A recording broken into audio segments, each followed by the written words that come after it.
प्रामाणिक समाधान। गुरुवर नमोस्तु।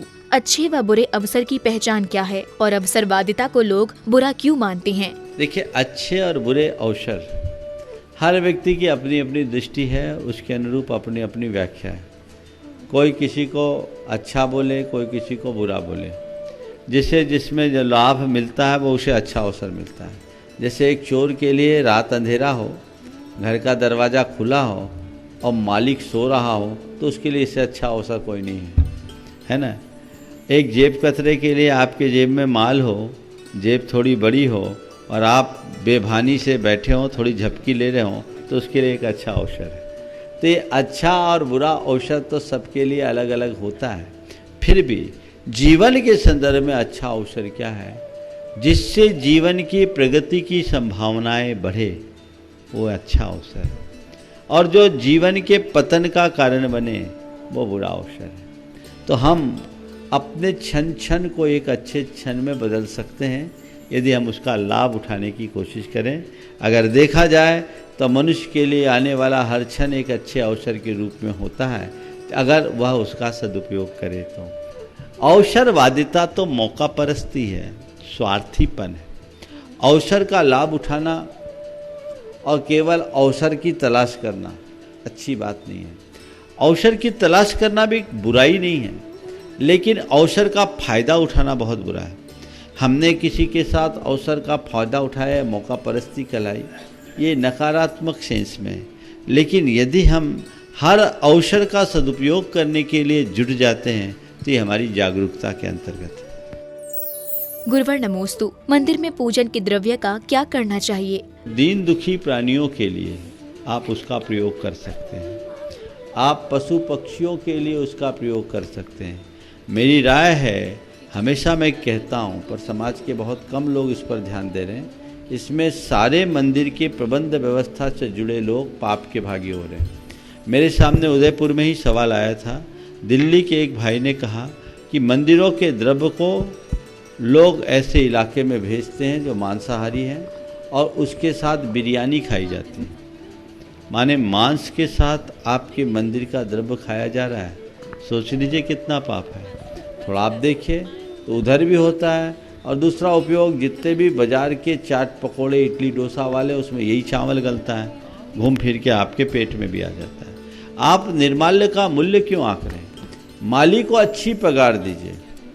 उदयपुर में जब हमने कहा, उनने अच्छी पगार दी, माली भी खुश है। और एक पंथ दो काज, ये परिपाटी हर मंदिर में चलनी चाहिए। यदि ऐसा आप करेंगे तो सारी व्यवस्थाएं ठीक होगी। गुरुवर नमोस्तु। क्या सरकार के द्वारा जैन समाज की धरोहर को क्षति पहुंचाना सहन करने योग्य है? जैनी संख्या में अल्प रहने के बाद भी देश के विकास में हमेशा अपना महनीय योगदान दिया है, आज़ादी के पहले भी और आज़ादी के बाद भी। हम आज़ादी के संग्राम में भी अनेक जैनियों के योगदान को देखते हैं।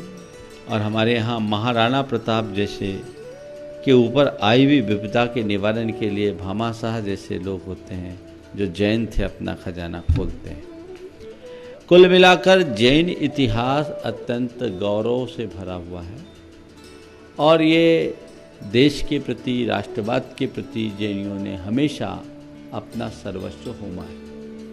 रहा सवाल आज जैनियों के धरोहर के साथ वर्तमान के सिस्टम का खिलवाड़ किया जाना, सरकारी तंत्र के द्वारा दुरुपयोग होना, ये कतई बर्दाश्त करने योग्य नहीं है।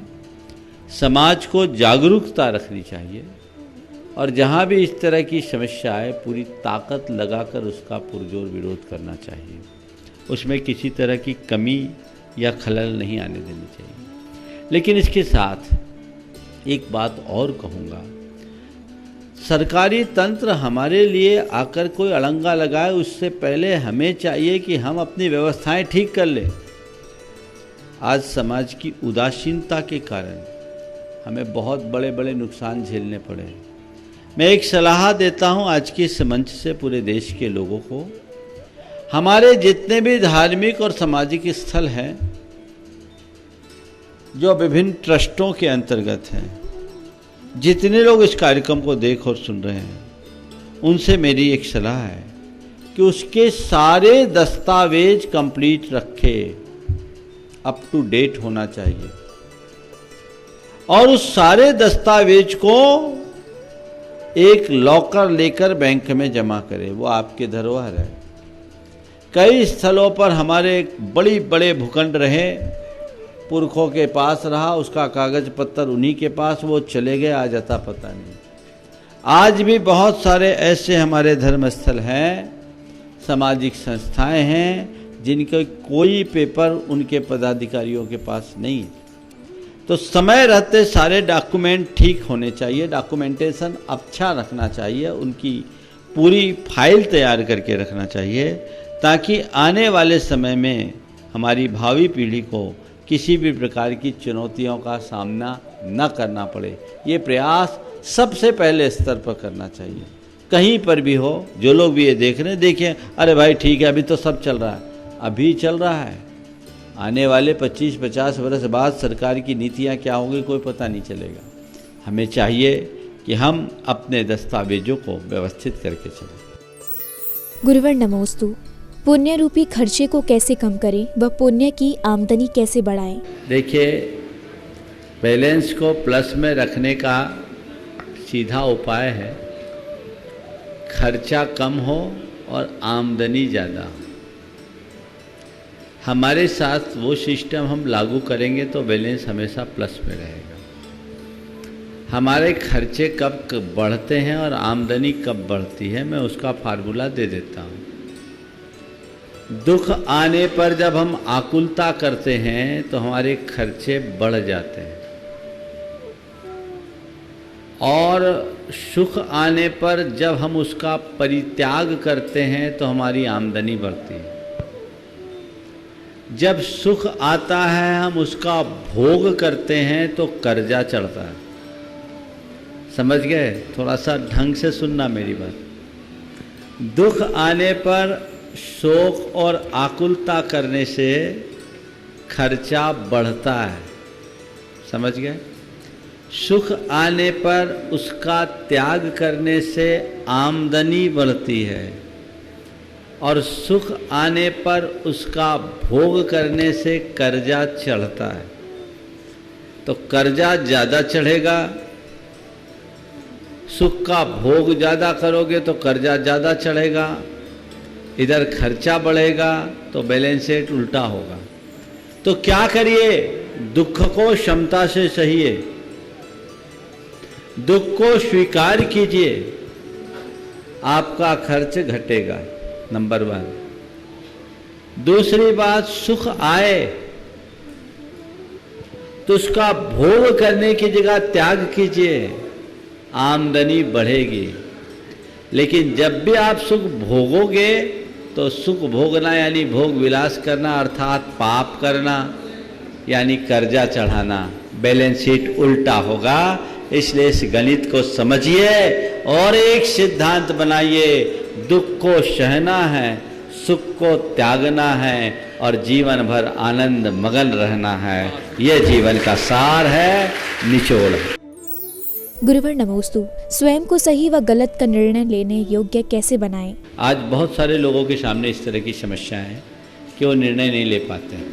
आपने पूछा है हम निर्णय लेने में समर्थ कैसे बने और सही समय और सही निर्णय कैसे लें। सीधा सा तरीका है, अपने द्वारा लिए गए निर्णयों की समीक्षा करो। अपने द्वारा लिए गए निर्णयों की समीक्षा करो और देखो मेरे कितने निर्णय सही होते हैं। एक बार एक बहन जी मेरे पास आई, उनने सवाल किया कि महाराज जी मुझे बहुत तकलीफ़ है, मैं निर्णय नहीं ले पाती, मुझे लगता है कि मेरे अंदर निर्णय लेने की कोई क्षमता ही नहीं है, कुछ मुझसे गलती ना हो जाए।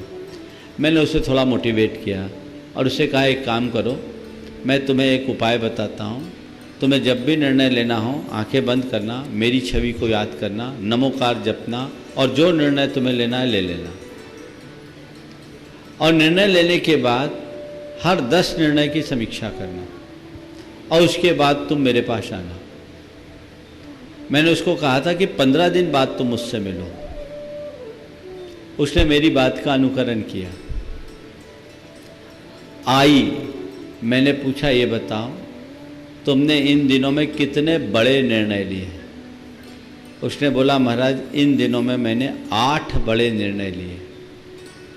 हमने कहा, इन 8 निर्णयों में कितने निर्णय सही रहे? उसने कहा, महाराज 7 निर्णय सही रहे, 1 निर्णय ही थोड़ा सा मुझसे गलत हो गया। तो मैंने उसे समझाया कि तुम्हारे पास 7 सही निर्णय की क्षमता पहले से थी, 8 में 7 कितना % हो गया? हाँ, 92%। तो 8 में 7 निर्णय लेने की क्षमता तुम्हारे पास थी, मैंने कुछ नहीं किया, कोई चमत्कार नहीं, और ऐसे चमत्कारों पर मैं भरोसा भी नहीं करता। मैंने तुम्हारे आत्मविश्वास भर को जगा दिया। तुम्हारे मन में ये बात बैठ गई कि महाराज का नाम लेके निर्णय लेंगे तो सब सही होगा। निर्णय तुम्हारा था, उस समय महाराज तुम्हारे पास नहीं थे, लेकिन तुम्हारे बात में दिमाग में एक बात को बिठाया कि महाराज को याद करके निर्णय लोगे तो सही होगा। तुमने निर्णय ले लिया, यानी इतना निर्णय लेने की क्षमता तो तुम्हारे पास है। ये अच्छे से अच्छे लोगों में नहीं होते। दुनिया के सफलतम लोग भी वे हैं जिनके 60% ही निर्णय सही रहे, 40% गलत हुए। तुम तो 90-92% निर्णय सही लेने में समर्थ हो गए। सही समय और सही निर्णय कैसे चुने? अपने गलत निर्णयों के अनुभव से सही निर्णय और सही समय का चुनाव कर लो। और एक बात बोलो, जब भी अपने आप को दुविधाओं में जकड़ा समझो, उसे ही सही निर्णय लेने का अच्छा मौका मानो और ये जीवन को बदले। गुरुवर नमोस्तु। आहारचर्या में मिट्टी के बर्तनों का उपयोग कहाँ तक उचित है? कृपया समाधान करें। इन दिनों एक बड़ा परिवर्तन आया। मिट्टी के बर्तन बहुत अच्छे तरीके से अब बनने लगे हैं, और मिट्टी के बर्तन के प्रयोग का जहाँ तक सवाल है तो इसमें कहीं कोई गलत नहीं है। मिट्टी के बर्तन को प्रयोग करने में किसी भी प्रकार का कोई दोष नहीं है। आचार्य महाराज ने तो मूक माटी में स्वर्ण पात्र को छोड़कर के मिट्टी के पात्र से ही मुनिराजों को आहार दिलाया। मिट्टी बहुत गुणकारी है।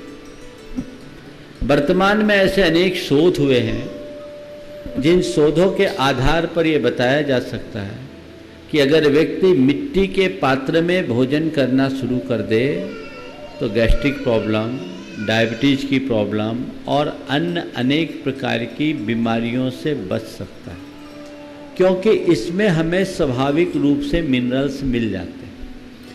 आज मिट्टी के ऐसे बहुत सारे बर्तन उपलब्ध हो गए हैं जिन्हें आप बहुत अच्छे से मांज के साफ करके सुखा सकते हो। जैसे आप कांच के बर्तन को प्रयोग करते हैं, और आजकल तो स्टील वगैरह के बर्तन को भी आप लोग धोते ही हो और धो के पोंछ के वापर लेते हो। इस तरह मिट्टी के प्रयोग करने में कोई हानि नहीं है। सब कुछ मिट्टी का, और मिट्टी से तो हमारी शुरुआत है, हमारा जीवन मिट्टी का है। और एक बात बताऊं, इसका स्वाद भी अलग। आप सामान्य तवे का जो भोजन लेते हैं उसके स्वाद में और मिट्टी के द्वारा बनाए हुए तवे के स्वाद में बड़ा अंतर है। मैंने सुना है कि 5 स्टार होटलों में मिट्टी की हांडी का दाल 250 रुपया प्लेट मिलता है। लोगों को स्वास्थ्य से के प्रति जागरूकता लानी चाहिए, और स्वास्थ्य के लाभ की दृष्टि से हमें प्राकृतिक चीज़ों का प्रयोग करना चाहिए। वो बहुत उपयोगी है। वर्तमान की जीवन शैली बिगड़ गई। एक सलाह आप लोगों को जरूर दूंगा, एल्यूमिनियम के बर्तन का प्रयोग कभी मत करें। एल्यूमिनियम एक प्रकार का मीठा जहर है, स्लो पॉइजन है। एल्यूमिनियम का बर्तनों का प्रयोग अंग्रेज लोग कैदियों के लिए करते थे जो धीरे धीरे मरे। आज वो आपके घर में आ रहा है। जिनमें प्लास्टिक लगे हों और उनके साथ किसी चीज का प्रयोग हो, खाद्य पदार्थ हो, गर्म होता हो, उसका प्रयोग मत करें, वो कैंसर का कारण है। इनके प्रति जागरूकता होनी चाहिए, और यदि ऐसी जागरूकता होगी तो आप एक अच्छा संदेश दे पाएंगे, एक अच्छा परिणाम पाएंगे। गुरुवर नमोस्तु। जिस प्रकार हम अदरक को सुखाकर सौंठ के रूप में उपयोग कर सकते हैं, उसी प्रकार आलू आदि अन्य जमीकंद को उपयोग क्यों नहीं कर सकते? आलू को बनाने बिना सुखा नहीं सकते। अदरक नेचुरली सूखता है, हल्दी नेचुरली सूखती है, वो काठ बन जाती है। आलू ऐसा नहीं हो सकता, प्याज ऐसा नहीं हो सकता, लहसुन ऐसा नहीं हो सकता। अगर स्वाभाविक तौर पर वो सूख जाए हम स्वीकार कर लेते हैं, वो काठ होता है। समझ गए? इसलिए जमीकंद होना और काठ होना, सोंठ जमीकंद नहीं है, सोंठ काष्ठ बन गई। सूखी हल्दी जमीकंद नहीं है, वो काठ बन गई। सूख जाने से जिन जीवों के कारण हम उनका परित्याग करते थे उनका अभाव हो गया, वो अचित्त हो। गुरुवर नमोस्तु। क्या किसी की भी बातों पर कुछ बोल ना पाना सहनशीलता है? कुछ न बोल पाना सहनशीलता नहीं है। कोई कुछ भी बोल दे और उससे प्रभावित न होना सहनशीलता है। न बोल पाना तो भीतर की घुटन है, ये एक दुर्बलता है। लेकिन सबकी बातों को नज़रअंदाज करके अपने लक्ष्य और ध्येय के प्रति समर्पित रहना सहनशीलता है। तो हर कोई के अंदर सहनशीलता नहीं आ सकती। सहनशीलता एक बहुत बड़ा गुण है जो एक समर्थ मनुष्य के भीतर ही होता है। तो हमारे अंदर सामर्थ्य होनी चाहिए और उसकी तरफ हमारी दृष्टि होनी चाहिए। हम कोई कुछ बोले चुपचाप सुन ले, ये समझौता हो सकता है, ये व्यवस्था हो सकती है, मजबूरी हो सकती है। पर हमें कोई बोले और हम उसे बुरा ना माने, ये सहनशीलता है। हम पॉजिटिवली अपने आप को लें तो ये सहनशीलता हर किसी के अंदर नहीं होगी। जो भीतर से धीर भीर होगा, जिसकी सोच ऊंची होगी, वही कर पाएगा। गुरुवर नमोस्तु। बच्चों को फास्ट फूड न खाने के संबंध में कैसे समझाया जाए? एक बच्चा, मैं आपके पश्चिम बंगाल में था, औरंगाबाद में, एक बच्चा कुरकुरे खा रहा था। उसी के सामने उसी उम्र का एक दूसरा बच्चा है। बोले ये क्यों खा रहे हो, इसमें तो प्लास्टिक है। बोले कैसे बोलते? बोले मुझे दिखाओ। उसने उसका एक कुरकुरा लिया, नीचे से माचिस लेकर आया, कुरकुरे को जलाया, उस बच्चे को दिखाया कि देखो ये कुरकुरा प्लास्टिक की तरह जल रहा है। वो प्लास्टिक की तरह जलता हुआ दिखा। मैं भी सुना था उससे पहले, देख के बहुत चक्कर आ गया। ये 2013 की बात। उस बच्चे को बोला ये चीज क्यों खाएंगे हम, ये तो हमारे लिए हार्मफुल है। उसने उसका पैकेट वही फेंकवा दिया। मैंने उस बच्चे से पूछा कि बेटे तुझे ये किसने बताया? उसने कहा मेरी मम्मी ने मुझे समझाया। मैं कुरकुरे बहुत खाता था तो एक दिन मम्मी ने मुझे बताया कि देख बेटा ऐसे। तब से महाराज अब मैं कुरकुरे नहीं खाता और किसी को कुरकुरे खाता देखता हूँ तो उसको मना करता हूँ। प्रैक्टिकली बात करेंगे। 10 साल का बच्चा था, ज़्यादा बड़ा बच्चा नहीं था, लेकिन उसको ये बात समझ में आ गई। हम लोग प्रायः निषेधात्मक बातें बच्चों को सिखाते हैं, विधायात्मक पाठ कम पढ़ा पाते हैं। क्या करना चाहिए हम इसकी सीख पहले दें, क्या नहीं करना चाहिए इसकी सीख बाद में दें। पहली बात, बच्चों को ये बात सिखाना चाहिए कि हमें हेल्दी फूड लेना चाहिए। बस उनके अंदर हेल्थ कॉन्शियस जगाना चाहिए, उनके दिल दिमाग में बिठाना चाहिए कि हमारा स्वास्थ्य हमारे शरीर के लिए और जीवन के लिए कितना उपयोगी है। अगर हम हेल्दी नहीं रहे तो हमारे लिए कुछ भी नहीं होगा। ये बात बच्चों के अंदर जग जाए तो बच्चे कभी ऐसी वैसी चीज़ नहीं खाएंगे। मेरे संपर्क में एक ऐसा परिवार है जिस परिवार में बच्चे बड़े सब कोई भी हरी मिर्च तक नहीं खाते, हरी मिर्च तक नहीं खाते, बच्चे भी नहीं खाते। बोले क्यों? बोले हमारे लिए एक बिल्कुल सादा भोजन लेना है, हम लोग भोजन भी दवाई की तरह लेते हैं। ये सोच। आप कहोगे महाराज तो ये तो बिल्कुल आश्रम बन गया घर। लेकिन हम इतनी नहीं तो कम से कम वो चीज़ें जो हमारे शरीर को जहरीला बनाते हैं उनसे तो बचें। फास्ट फूड मोटापे का सबसे बड़ा कारण है, फास्ट फूड मोटापे का सबसे बड़ा कारण है। और फास्ट फूड के विरोध में अमेरिका में एक अभियान सा चल पड़ा है, लोग जागरूक हो रहे हैं, तो हमें लोगों के अंदर ऐसी जागरूकता उत्पन्न करने की कोशिश करनी चाहिए।